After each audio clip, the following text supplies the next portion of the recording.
You ask Tiger to solve. This deals with linear equations with one unknown. The final result is x equals -3. Let's solve it step by step. Group all constants on the right side of the equation. Subtract 8 from both sides.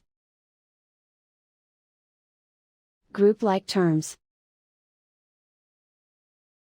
Simplify the arithmetic.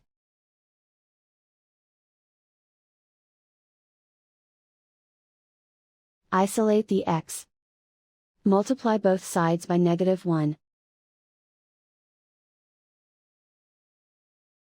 Remove the ones. Simplify the arithmetic. And so the final result is x equals -3.